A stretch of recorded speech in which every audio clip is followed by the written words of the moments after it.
Gênesis capítulo 39 diz assim: José foi levado para o Egito e Potifar, oficial de Faraó, comandante da guarda, egípcio, comprou-o dos ismaelitas que o tinham levado para lá. O Senhor Deus estava com José, que veio a ser próspero e estava na casa de seu dono, o egípcio. Potifar viu que o Senhor estava com José e que tudo o que ele fazia, o Senhor prosperava em suas mãos. Assim, José achou favor diante dos olhos de seu dono e o servia. E ele pôs José por mordomo de sua casa e lhe passou às mãos tudo o que tinha. E, desde que Potifar o fez mordomo de sua casa e encarregado de tudo o que tinha, o Senhor abençoou a casa do egípcio por causa de José. A bênção do Senhor estava sobre tudo o que tinha, tanto em casa como no campo. Potifar confiou tudo o que tinha às mãos de José, de maneira que não se preocupava com nada, a não ser com o pão que comia. José tinha um belo porte e boa aparência. Assim, depois de algum tempo, a mulher de Potifar pôs os olhos em José e lhe disse: "Venha para a cama comigo." Ele, porém, recusou e disse à mulher do seu dono: "Escute, o meu senhor não se preocupa com nada do que existe nesta casa, porque eu estou aqui. Tudo o que tem ele me passou às minhas mãos. Não há ninguém nesta casa que esteja acima de mim. Ele não me vedou nada, a não ser a senhora, porque é mulher dele. Como, pois, cometeria eu tamanha maldade e pecaria contra Deus?"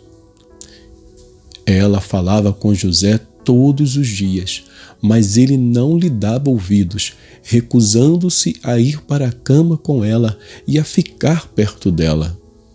Aconteceu, porém, que, certo dia, José entrou na casa para fazer o seu serviço e ninguém dos de casa se achava presente. Então ela o pegou pela roupa e lhe disse: "Venha para a cama comigo." Ele, porém, deixando a roupa nas mãos dela, saiu fugindo para fora. Quando notou que José tinha fugido para fora, mas havia deixado a roupa nas mãos dela, chamou pelos homens de sua casa e lhes disse: "Vejam, meu marido nos trouxe este hebreu para nos humilhar. Ele entrou no meu quarto, querendo me levar para a cama, mas eu gritei bem alto. Quando ele ouviu que eu levantava a voz e gritava, deixou a roupa ao meu lado e saiu, fugindo para fora." Ela conservou junto de si a roupa de José, até que o dono dele voltasse para casa.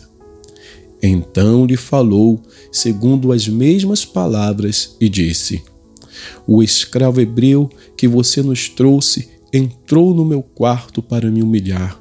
Mas quando levantei a voz e gritei, ele deixou a roupa ao meu lado e fugiu para fora."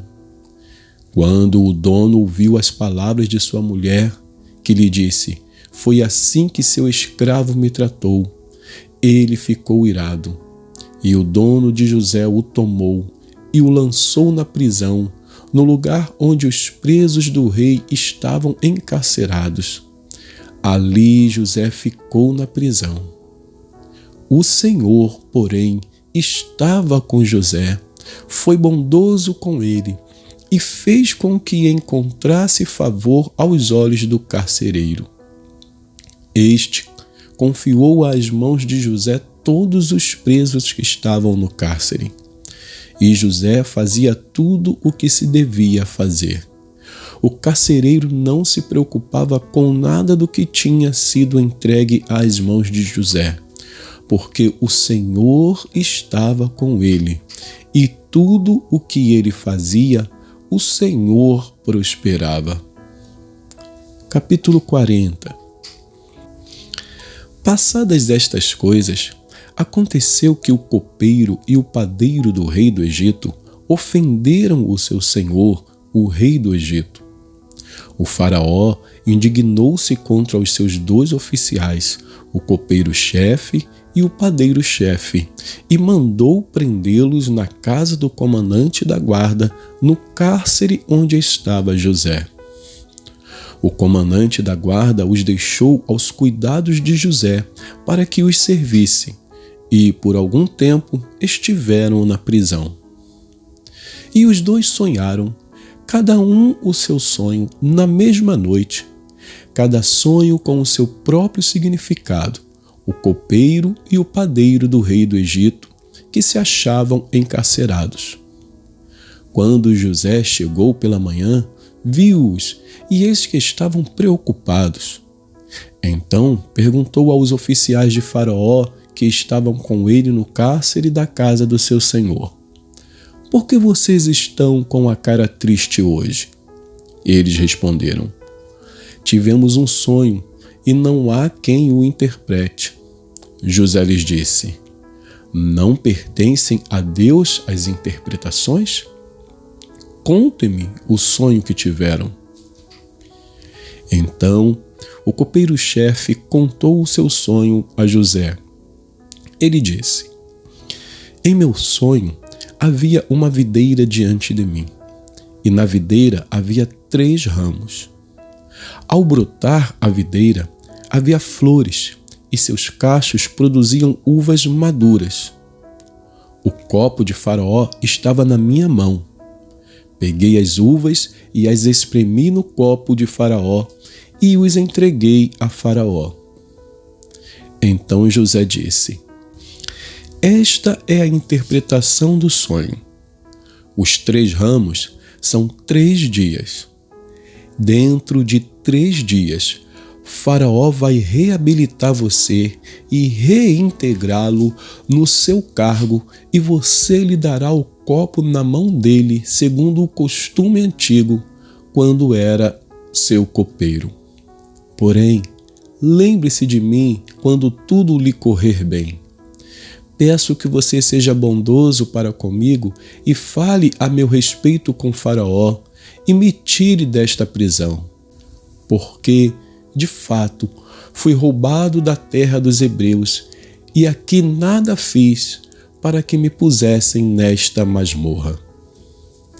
Vendo o padeiro-chefe que a interpretação era boa, disse a José: eu também sonhei, e eis que 3 cestos de pão branco estavam sobre a minha cabeça. No cesto mais alto havia todo tipo de comida que o padeiro faz para Faraó. E as aves comiam do cesto que estava sobre a minha cabeça. Então José disse: esta é a interpretação do sonho. Os 3 cestos são 3 dias. Dentro de 3 dias, Faraó vai mandar cortar a sua cabeça e pendurá-lo numa árvore, e as aves comerão a sua carne. No 3º dia, que era aniversário de nascimento de Faraó, ele deu um banquete a todos os seus servos, e, no meio destes, reabilitou o copeiro-chefe e condenou o padeiro-chefe. Reintegrou o copeiro-chefe no seu cargo, no qual dava o copo na mão de Faraó, mas mandou enforcar o padeiro-chefe como José havia interpretado. Porém, o copeiro-chefe não se lembrou de José, esqueceu-se dele. Vamos então a Jó, agora no capítulo 30. Jó, capítulo 30, diz assim: mas agora zombam de mim os que têm menos idade do que eu, cujos pais eu não teria aceito nem para colocar ao lado dos cães do meu rebanho. De que também me serviria as forças de suas mãos, se eles são homens cujo vigor já desapareceu? Enfraqueceram de tanto passar fome e necessidade. Roem a terra seca, desde muito em ruínas e desolada. Apanham malvas e folhas de arbustos e se alimentam de raízes de zimbro. São expulsos do meio das pessoas. Grita-se contra eles como se grita atrás de um ladrão. Têm de morar nos desfiladeiros sombrios, nas cavernas da terra e das rochas. Uivam entre os arbustos e se ajuntam debaixo dos espinheiros. São filhos de doidos, gente sem nome, e são escorraçados da terra. Mas agora sou a canção de deboche dessa gente. Sirvo de provérbio no meio deles. Eles me detestam, fogem para longe de mim e não têm receio de me cuspir no rosto. Deus afrouxou a corda do meu arco e me oprimiu. Por isso, sacudiram de si o freio diante de mim. À minha direita se levanta um bando e me empurra, e contra mim prepara o seu caminho de destruição. Arruinam o meu caminho, promovem a minha destruição sem a ajuda de ninguém. Vêm contra mim como por uma grande brecha e se revolvem avante no meio das ruínas. Sobrevieram-me pavores, a minha honra é como que varrida pelo vento, como nuvem passou a minha felicidade. Agora a minha alma se derrama dentro de mim, os dias da aflição se apoderam de mim. A noite perfura os meus ossos e o mal que me corrói não descansa. Pela grande violência do meu mal está desfigurada a minha roupa. Este mal me envolve como a gola da minha túnica. Deus me lançou na lama e me tornei semelhante ao pó e à cinza. Clamo a ti, ó Deus, e não me respondes. Estou em pé, mas apenas olhas para mim.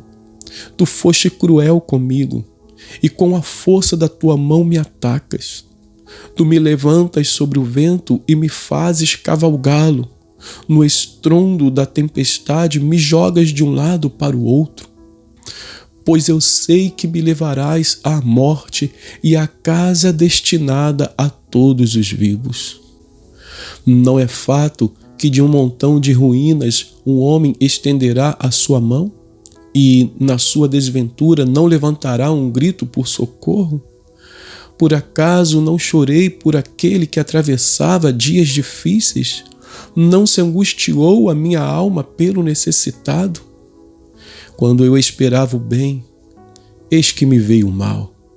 Esperava a luz e veio a escuridão.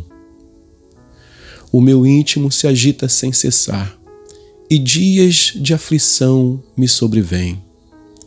Tenho a pele queimada, mas não pelo sol. Levanto-me na congregação e clamo por socorro. Sou irmão dos chacais e companheiro dos avestruzes. A minha pele escurece e cai. Os meus ossos queimam de febre. Por isso, a minha harpa é usada para fazer lamentações e a minha flauta para acompanhar os que choram. E que Deus abençoe a porção da sua palavra.